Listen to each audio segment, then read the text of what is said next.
I know it's very ironic that I'm a comedian and that I suffer from depression and that, oh, behind the curtains I'm a sad person. Hi, I'm Kuah Jenhan. I'm a comedian, but I go through depression. One of the symptoms of my depression was that I could not feel anything.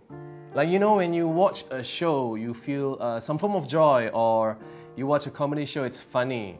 Like, I was on the other end, like I was performing these shows, but I felt nothing.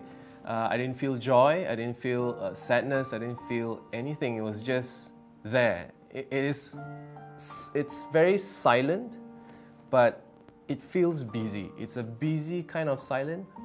Me off stage is not really the same as me on stage. Like, I'm fairly introverted. So off stage, people expect me to still be sociable and fun, you know, but I'm not. And when I don't deliver, I feel like I don't meet the expectation, I'm disappointing, and that just makes things worse. I was home so much, I didn't have a routine. I didn't have any jobs because I was not there. I was not anywhere.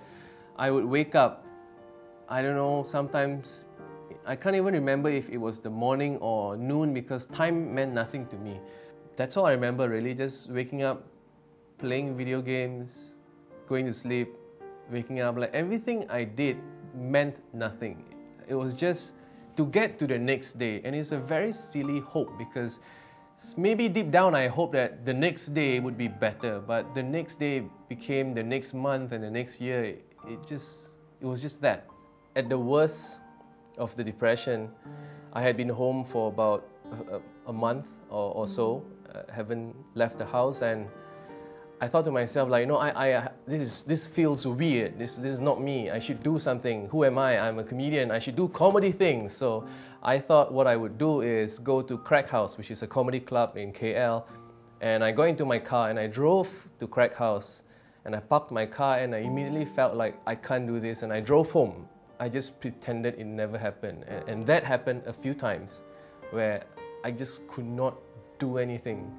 When I was forced to confront it, I had to do a show. I remember going to Australia for a festival, and it's a comedy festival. It's where people are happy, you have shows to watch, it's a joyous situation, but I was there and I was forced to meet friends, and they all started to point out that something was not right. And I knew that it was not right, but for someone to say it, it felt like I should address this now. That's how it started for me. So I was honest with myself and I wanted to get out of it.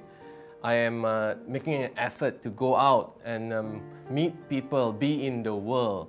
I say this because at the height of my depression, I actually counted. In a year, I met only 7 people, and that's not good. So I try to make effort these days to go out, meet people if it's for work.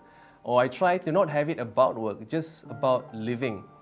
Exercising is great, but one thing that I constantly have to remind myself to do is to get rid of these negative thoughts that I have for myself. When I have those thoughts that tell me, oh, you are bad, you are horrible, I'll just take out my imaginary laser gun and just pew pew pew and just shoot those thoughts away. I think that's very important. Share your experience if you want, because I think it's time for us to talk about mental health. That you will be there for someone should anyone need you.